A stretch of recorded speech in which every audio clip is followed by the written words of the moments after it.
What's up, YouTube? I'm Guy. Today on the channel we're going to be taking a look at a Rolex Explorer, the 36mm reference 14270. Now, if you've been following my channel for a while, you probably remember I used to own a Rolex Explorer. I owned the modern iteration of that watch, the 39mm variation, reference 214270. I owned that watch for several months, probably 3 or 4 at a minimum, and ultimately I decided it just was not the right watch for me. There was too many things that I didn't like about it. I decided to go ahead and cut my losses, and I sold it.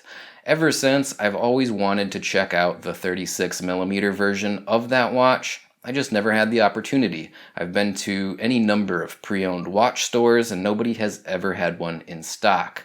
Well, as it turns out, I am lucky enough to have gotten my hands on one. We have it here today, and I'm going to let you know what I think about it. Before we get into this review, I gotta send a big thank you to Clyve over at the Clyve Watch-Wrangler channel. If you're not familiar with Clyve, he is the rancher, he is the watch wrangler. He sent me his personal watch, this Rolex Explorer 36mm reference 14270, because he caught wind that I had never seen one in person and said I really needed to check it out. Again, a very big thanks to him. I appreciate it. Now, I think he's thinking about thinning the herd, so to speak, so this watch might be, available if anyone out there is interested. Jump over to his channel, subscribe, give him a little bit of love and thanks for loaning me this watch, and if you're interested in it, maybe let him know. Quite a bit different from the modern Rolex box. Once you get through that outer cardboard box, here we have the inner box, and inside that, well, it's just a little flap. But underneath that flap, we find our Rolex Explorer 36mm reference 14270. I'm going to go ahead and spare you the history lesson on this watch. We're not going to talk about the Mount Everest expedition or Sir Edmund Hillary. We're not going to get into all of that stuff in this video. Every video on the internet that talks about this watch goes over that ad nauseum. I don't think I need to repeat it here. What I want to talk about is the watch itself. In particular, I want to talk about this watch from the perspective of somebody that has owned the more modern 39mm sized Rolex Explorer. I'm going to let you know what I think about this watch as it compares to that. I'm also going to talk about this watch a little bit as it compares to a modern 36mm Oyster Perpetual, because that's an alternative to this watch, a very good alternative in my opinion. Let's jump into the basic specifications about this watch. 36mm in overall diameter, not inclusive of the crown. You guys already knew that. A lug width, where the bracelet attaches to the case, of 20mm, an overall thickness on my calipers of roughly 12mm, and a lug-to-lug from one tip of the case to the other, or what I like to call the watch's wingspan, of about 44mm. This is a very nicely sized watch, and it is proportioned excellently as well. When I throw it on the wrist a little bit later, my 6 3/4 inch wrist, you're going to see exactly what I'm talking about. The steel on this watch, I'm not 100% sure if Rolex was using 904L stainless steel back when this watch was made, or if it's 316. Forgive me, I couldn't find that information.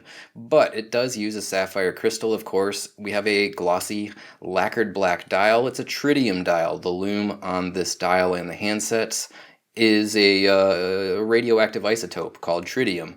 The dial and handsets feature applied markers, and they are all done in 18-karat white gold. Now, speaking of that tritium, Rolex stopped using that radioactive isotope for its glow-in-the-dark luminescence in 1998, but if we look at the very bottom of the dial, we can see that it's T-Swiss, so we know that this was made before that. Clyve told me when this watch was made. I forget exactly what he said. I think it was 91, 92, 93, somewhere in the early 90s. Nevertheless, I digress. We do get 100 meters of water resist with this in a screw-down twin-lock crown here over at the 3 o'clock position. No crown guards on this case, which I absolutely love. It makes it look nice and sleek. This watch uses a caliber 3000 Rolex in-house movement. It's a 27 joule 48-hour power reserve movement, runs at 28,800 vibrations per hour. Of course, it is an automatic movement and features hand winding and hacking. overall, yeah, that's the basic specifications. We do have the kind of jingly-jangly hollow end link bracelet on this model. We'll talk about that more in a few minutes, but there's your basic specifications on this watch. For a watch that is, what would that be if it was made in the early to mid 90s, 20 to 25 years old, it is actually, still pretty advanced, even by today's standard. But there are some, places where this would fall short as compared to the modern 39mm Explorer that's currently available new on the market. The oyster case on this Explorer is absolutely outstanding. Something that I didn't like about the 39mm Explorer was not only the size, not only that it was 39mm in diameter, not only that it had a significantly longer lug-to-lug width, but the proportions. It just wasn't proportioned quite as elegantly as this watch. I don't know how you would look at this. Is this a dressy sports watch or is it a sporty dress watch? It's one or the other, that's for sure. And, it may change depending on your perspective. But the oyster case here is very elegant. I like it a lot. Thinly tapered lugs, of course. The overall finishing on it, I don't know if this watch has ever been refinished. You would probably think that it has, but if it has been, it's pretty nicely done. There is a little bit of wear and tear on the high polished sides, but, nothing really bad, just small hairline scratches. The brushing on the tops of the lugs look pretty good. The high polished flat bezel, also very, very nice condition. The things about this, as compared to the 39mm, that really throw the 39mm off for me, and it was one of the things that I did not like, was the overall dimensions of the smooth bezel. You can see that this is a relatively thin, smoothed bezel, but not so thin as to feel dainty or undersized. It's the right size. When you look at this bezel, it just looks like it works. It's perfect. On that new referenced 39mm, the bezel was almost like comically too large from edge to edge. It was just big. It just looked visually off to me. One of the things that I really like about this watch is just how balanced it looks when you look down at it on your wrist or like this in your hands. It's just a much more overall balanced design. It flows way better. Now, for some people, the overall diameter and the short lug-to-lug width is going to be a problem if you've got an 8-inch wrist. And I believe Clyve has a pretty big wrist, and he enjoys the way that this wears, but some of you guys won't, and I get that. However, for the majority of this, or of us, I should say, I think that the overall size, scale, the geometry, the dimensions of this watch, in particular this oyster case and bezel, are done much better.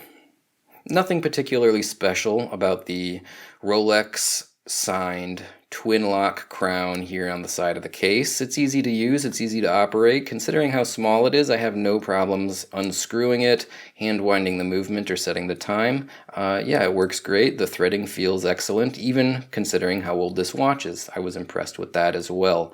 But yeah, twin lock, 100-meter water resistance. It is, of course, a tool watch at its heart, and it can go out into the field with you if that's what you want to do with it. Moving on from the case, let's talk about this bracelet, and this is where it falls way short compared to the new 39mm. The oyster bracelet on this, yeah, it is jingly, it's jangly. It doesn't have a ton of flex, again, considering the age. It is, pretty solid still, actually, but it does feel, I hesitate to use the word low quality, because even though this is of the style construction that it is, it does not feel low quality. But compared to a modern oyster bracelet, yeah, it just definitely misses the mark. Now we have hollow end links. Oh, is that a problem? I mean, here's the thing about the hollow end links. Number one, they have this pivoting portion here, as opposed to a fully extended T-shaped end link is what I would call it. And what do I mean by a T-shaped? Let's look at my Omega Speedmaster. A T-shaped end link is a solid end link that has a central horn that extends out, making the entire end link look like a T. Modern Rolex oyster bracelets have that style of end link, more or less, right? This has a pivoting end link. Now, the end link being hollow is a letdown because it can deform and go out of spec over time. But I do like the way that this pivoting end link works. Now, they could make a solid end link with a solid center link that is drilled for the pins and still be a pivoting end link. My Hamilton khaki field is just basically that exact same thing, and I do like that style. That it's, again, not a solid end link is a little bit of a letdown, but I like the style of the pivoting end link a lot. Do I like it more than the solid and extended end link of a modern oyster bracelet? No, it's just different. It's a nice change of pace is the way that I look at it. Now, to go along with the hollow end links, we also have hollow center links. So I don't think it'll show real well here, but if you could see through the center link, there's daylight all the way through there. It's not a solid piece of metal. It's just, you know, kind of a loop that's all hollowed out. That's going to give a lot of that rattly feeling. It's going to make it seem not quite as tight or snug in terms of this lateral play. Yeah, it is. It's not, you know, the same high quality that we find in the new modern machined oyster bracelets, but it is still perfectly wearable. It's perfectly serviceable. The overall fit and finish, and again, I don't know if this is the original finish, but the brushing is done really well. Very little wear and tear on this example. I mean, overall, this is a stunning example of a watch from the early 90s, if I'm being perfectly frank. Very impressed with it. But yeah, the links on the bracelet itself, nothing like a modern, but what I'm trying to get at is that it's not bad either, and I have heard a lot of negative rhetoric about these older bracelets and how they're so terrible, and I can't believe, you know, people will say, I can't believe people pay so much for these old watches when they're just, you know, chintzy and rickety and whatever. It's really not that bad. Probably the biggest failing is the clasp. It's not really the bracelet itself.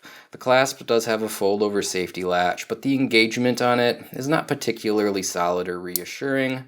It does stay closed when it's on the wrist, but I don't get that really reassured feeling that it's locked in there. And then we just have a friction lock here, and this is also not super tight. It does feel a little bit loose.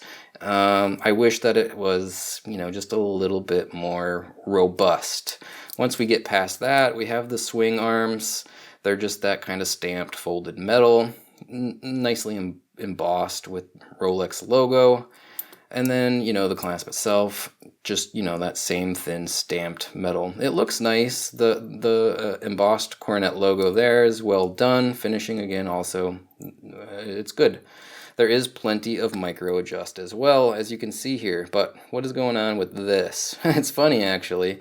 We have a dive extension on this clasp. I don't know why exactly you would need it, but there it is if you want it. For micro adjust, you have 4 holes here, and then these holes correspond to the pin on the dive extension that lets it lock into place. So you don't have all these extra holes for micro adjust, just the 4 on this side. Nevertheless, I found it relatively easy to get a good fit on the wrist, thanks to all the micro adjusts. Yeah, so not a problem at all. I don't hate the bracelet. Actually, I kind of like it.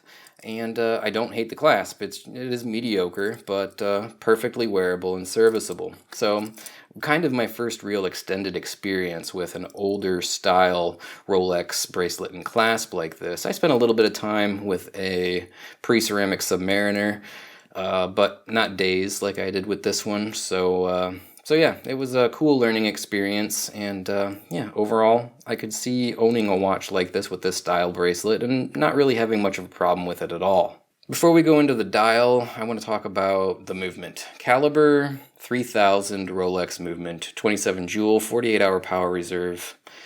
It's not a terrible movement, despite the fact that if you look around online, there's like this notorious article that really badmouths the movement, the Caliber 3000. Just this one article, I think it was from, I can't remember exactly what publication it was written in, where it was written, so I'm not going to guess and misrepresent something. But if you spend a little bit of time online looking around, researching the Caliber 3000 movement, there is this one article that really kind of badmouths it as being not a good movement. There's tons and tons of testimonials to contradict that article that say that, you know, the Caliber 3000 in this is perfectly fine. I do have one concern about this movement. Well, first of all, the accuracy on it's outstanding. I threw this on my time grapher, and I'll bring in a little bit of video to show you. And yeah, super accurate. I believe it's been serviced. This watch is serviced relatively recently. I don't know exactly when, but Clyve said it had been serviced. So it is, yeah, keeping great time, as you can see on the time grapher. Amplitude reading, 260-ish degrees, maybe a hair lower than I would prefer. But for an older watch, that's not uncommon. It's difficult to get that 280 to 300 degree amplitude on an older watch. That might just be something you have to live with in general. But on a brand new watch, you would expect a slightly higher amplitude reading. The accuracy, though, outstanding. If you look at the trace line, there's not a whole bunch of beat errors. It's just like a nice, smooth trace line, sewing machine, dot, dot, dot, dot, dot, dot, dot. Looks great. So I'm impressed with that, considering the age of this watch, that this movement is just chugging along with no problems whatsoever. The downside to this movement, though, what I have concerns about, and why I might not want to own this particular vintage of watch, or anything older for that matter, is future serviceability. Will you be able to get a caliber 3000 serviced 10, 20, 30, even 40 years from now? The watch that came after this, the 114270, uses the 3130 movement, which is still the current movement that you find in no-date Submariners. So that movement has a much longer shelf life in terms of the serviceability, in my mind. Maybe I'm wrong. I don't have a lot of experience with having watches serviced, but that is a concern for me. I want to know that down the road I'll have no problems keeping a watch that I'm going to invest this kind of money in operating.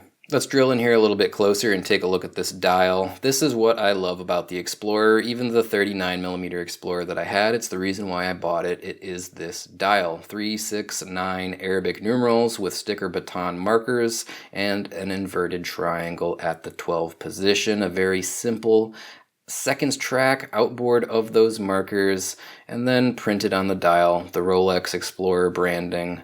It is a beautiful presentation. One of my all-time favorites. It's the reason why I miss not owning that 39mm Explorer. But there's some problems with that dial, and this dial basically solves all of them. And it's not a solution, because this came first, if we're being perfectly honest. But it's funny, on the new 39mm Explorer dial, I found that all of the markers, because the watch was bigger, and by extension the dial was bigger, everything was just spread out too far.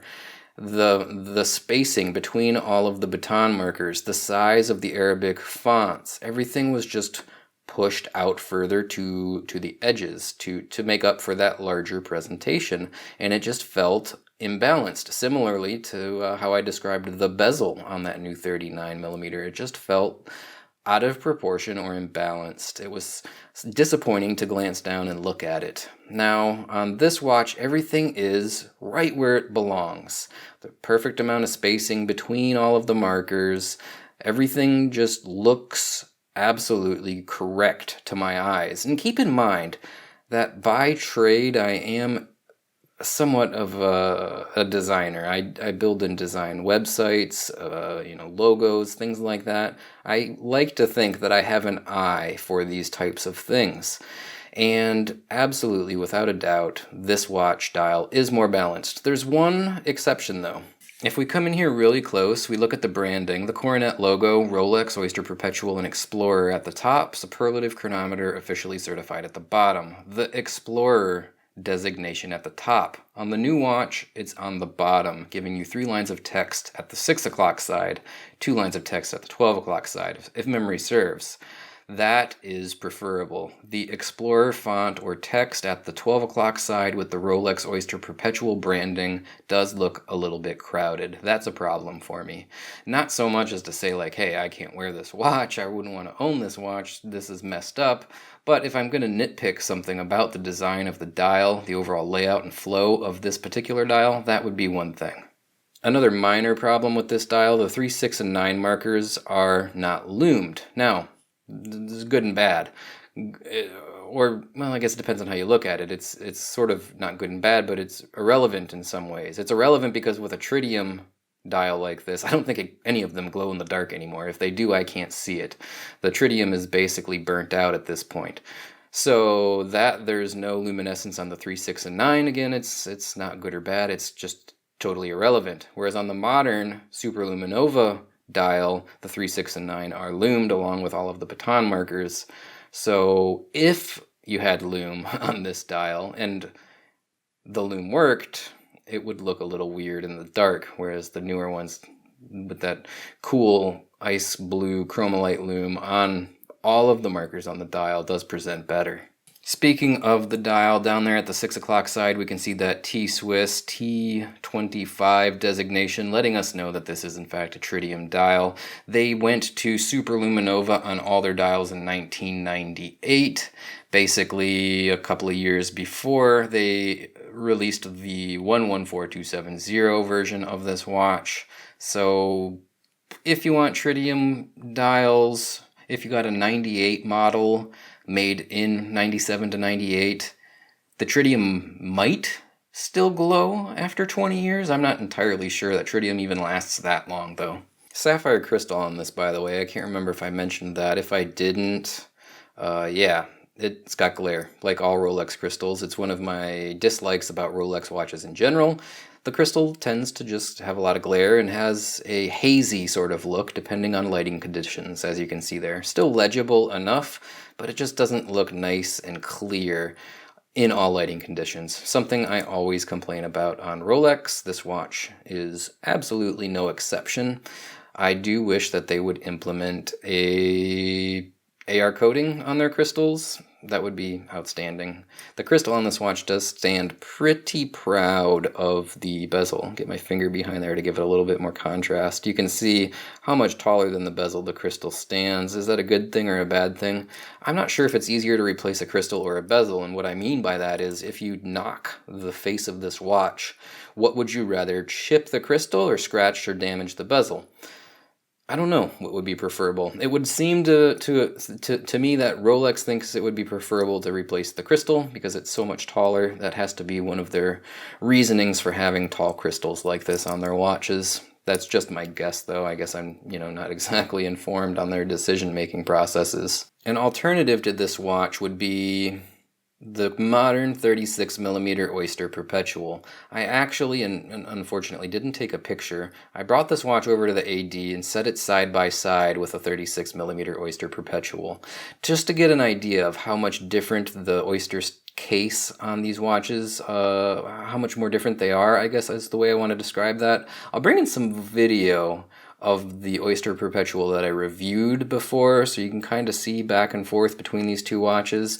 I don't know if I'll be able to maybe do a split screen or something, but yeah, the case on the Explorer, this older 36mm Explorer, is much smaller, much more refined, might be one way that you would look at it, more slender than the modern 36mm Oyster Perpetual. Is that a good thing or a bad thing? Well, I guess it depends on your perspective. I think for me, I like them both, don't get me wrong, but I think for me, I prefer the case on the modern 36 Oyster Perpetual. And if I had my dream come true watch, it would be this dial, this handset, in a modern 36mm Oyster Perpetual case with a modern Oyster bracelet and clasp.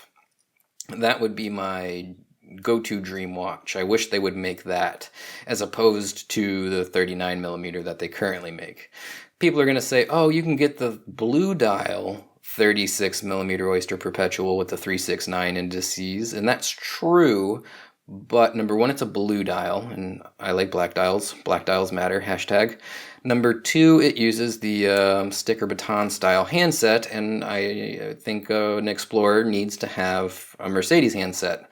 And don't get me wrong, I do like the handset that the OP36 does use, but if I was gonna get one of those watches, it wouldn't be the blue dial 369 and try to have like a pseudo Explorer. I wouldn't do that. I would just get the black dial version and have it be its own thing, basically.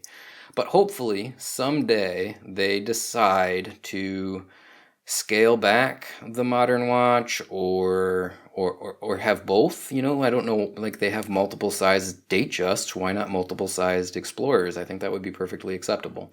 Hopefully they do that. In the meantime, you know, maybe I'll consider just getting the 36 OP. I really do like that watch, and I went in and, like I said, set this side by side with it.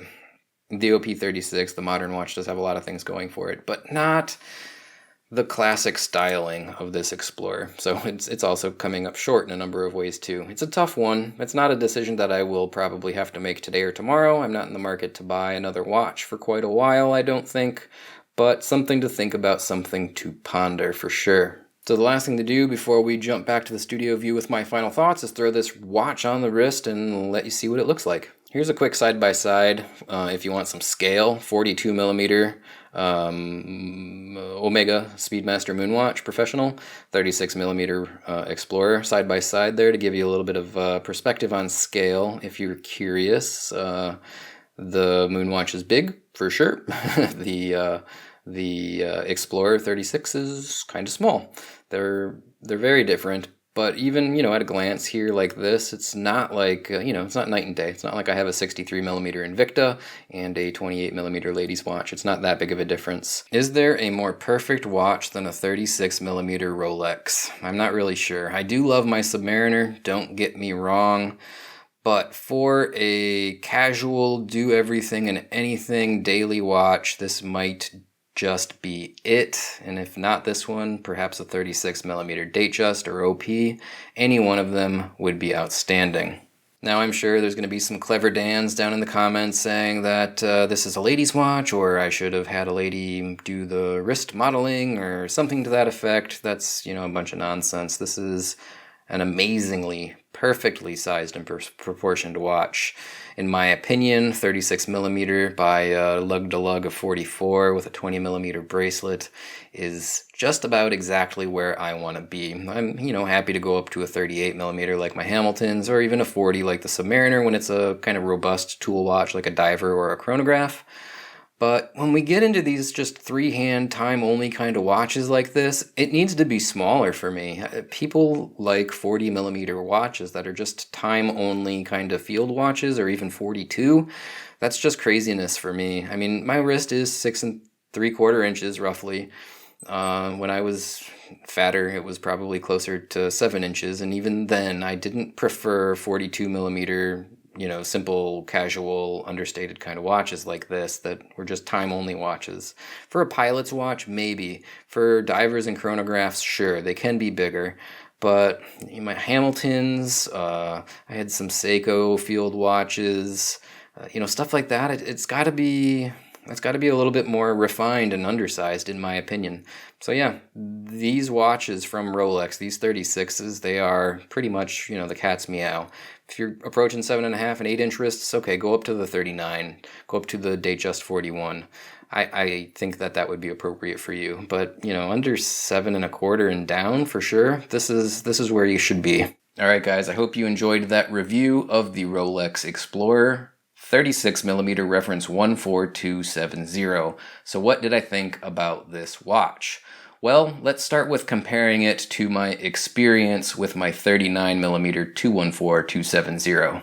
The modern Rolex Explorer certainly has some advantages over this watch when it comes to the overall level of technology and refinement, better movement, certainly a better clasp and bracelet. There's a lot of things that the new watch does better. But what it most certainly doesn't do better is the overall size and scale.